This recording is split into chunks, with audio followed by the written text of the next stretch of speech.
What can we sleuth out about Season 18 in Sea of Thieves? We get to talk about this now that the Insider's NDA has been lifted, but Rare still likes to keep some secrets. And I want to know those secrets. The Devil's Roar is getting a refresh. We have a new type of battle with a new boss, and we have these new sanctuaries. But what we don't know is pretty interesting. For example, feedback from Insider's players has a common theme about these sanctuaries. They are too small, underwhelming, and please let there be more. And I have reason to believe that there's a twist planned and these sanctuaries are bigger than they seem. And there's got to be, somewhere. Put an extra something. Let's start with the obvious.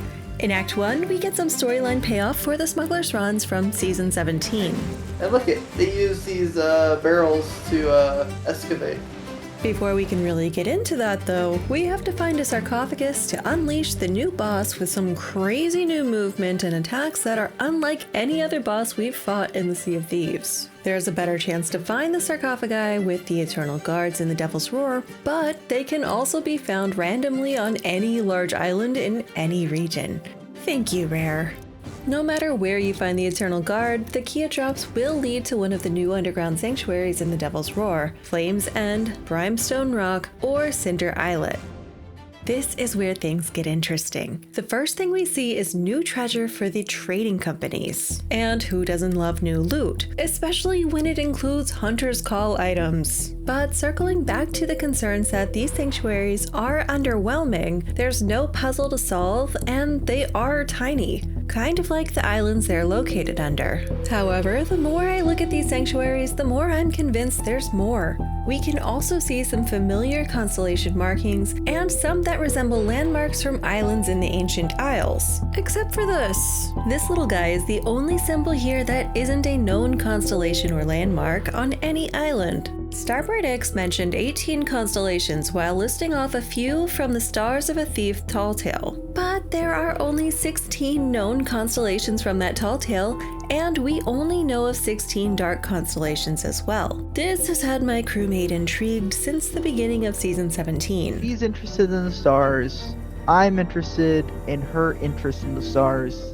So I'm wondering if this scorpion might be one of the missing constellations, because every other one of these symbols is either a dark constellation or a painted landmark left by the ancients in the Ancient Isles. As far as I know, we've only seen the scorpion on a quest banner, on a few cosmetics, and on these sales that could only be obtained during the time-limited event back when Duke was handing out voyages, which is suspicious. More interesting than this, the symbols are the same on each floor and in the same order, but they're not all in the same position. Even this one that has rubble and goo covering it, you can still make out the fox, spider, owl, and butterfly.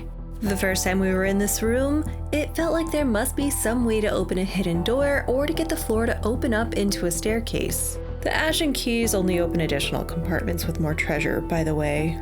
But I absolutely refuse to believe that these symbols are on the floor for no reason, along with the twisted configuration from one sanctuary to the next. To me, this looks like a puzzle that will eventually rotate, similar to the constellations in the encampments. Also, that's a door. Since the floor is blocked here with the mysterious goo and purple haze, I think there will be a different way to get into this one. And this feels very door-like to me. So I think in Act 3, we're going to be given some way to open these. Maybe it'll be the dark orb that we get from defeating the Molten Sands event, or maybe it'll be something else, but it's going to happen. And if you don't believe me, I have proof. The proof is in the commendations. As you can see, there are no journals in these tiny rooms, but in Act 3, we have commendations to read 3 journals that correlate to these sanctuaries. I could be wrong on this, and they might just drop the journals in a dusty corner, but I doubt it. It's also possible that the journals could be in the Ashen Garrisons with the instructions for opening the sanctuaries, and I'm here for it. Devil's Roar be damned.